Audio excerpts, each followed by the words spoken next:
Lake Shelbyville is one of our better known lakes for walleye fishing, but it takes a lot of work to keep it that way. Today we're harvesting the fin and feather nursery pond. We stocked walleye fry in there about 6 weeks ago, and now they're getting close to 1.5 inches, 2 inches, which is the ideal size to put them into the lake. The Department of Natural Resources has to stock this lake every year to make sure those levels are maintained and the fishery is productive.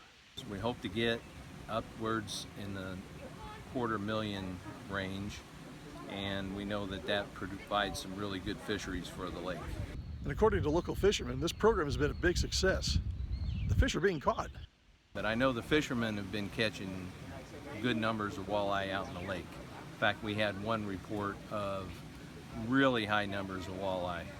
A lot of this work is done in conjunction with the Army Corps of Engineers. And they provide a lot of the manpower for the pond. They pump the water in here for us and monitor the pond through the season, the short season here, and then they help get it ready for harvest by draining it and monitoring the draining process. I guess Mother Nature can't do everything when it comes to making sure there's a healthy population of walleye in Lake Shelbyville. All the walleye and sauger that are in the lake come out of this pond or the Department of Natural Resources fish hatchery. Periodically we get some natural recruitment in the lake, but it's something that we can't count on, so we stock every year.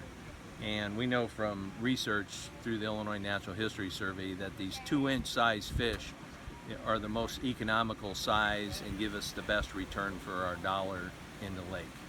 These 2-inch fish will outgrow an 8-inch fish that we try to raise in a nursery pond, and we'll have by far more fish in the lake than we would have if we tried to raise them to a larger size in the nursery pond.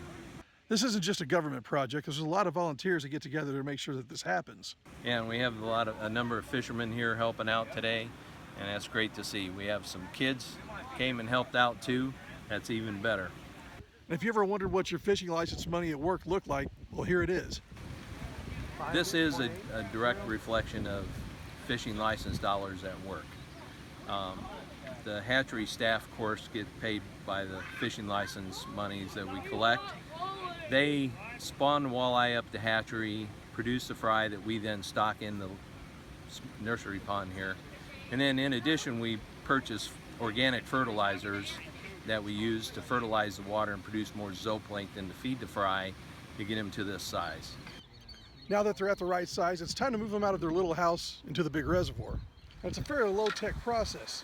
Nets, buckets, and manpower. Grab that ball and turn your net over. The first line of defense are these guys right below the strainers. Now the action's picked up, so you need to have some folks downstream just in case a few escape. Woo, look at that. Now that they're releasing the water a little bit faster out of the pond, the nets are starting to fill up a lot faster. They're getting heavy. The baskets are weighing more, and all the fish look really healthy. This is an ideal time to stock these fry in here. They're just starting to eat fish, and right now the carp and the shad have been spawning in the lake, so there's a lot of fry in the lake for them to feed on. Now most of these little guys face a fairly uncertain future. I mean, they're going to have other fish to contend with. Turtles like this guy. Most of them will make it and hopefully reach that 14-inch minimum. Yeah, we know that we stock these fish in as 2-inchers, that within 2 years, half of them will be legal, and within 2.5 years, essentially 100% will be legal. Now, unfortunately, there's a few that don't make it, but 99% of them do. Yeah, it all starts with 2-inch walleye that hopefully grow up to be 14 inches and larger and provide some good fishing and eating for fishermen everywhere. You know, it's like over the last few hours, I've become personally attached to nearly 200,000 walleye. It's like sending your own kids off to college, and you know you're never going to see them again.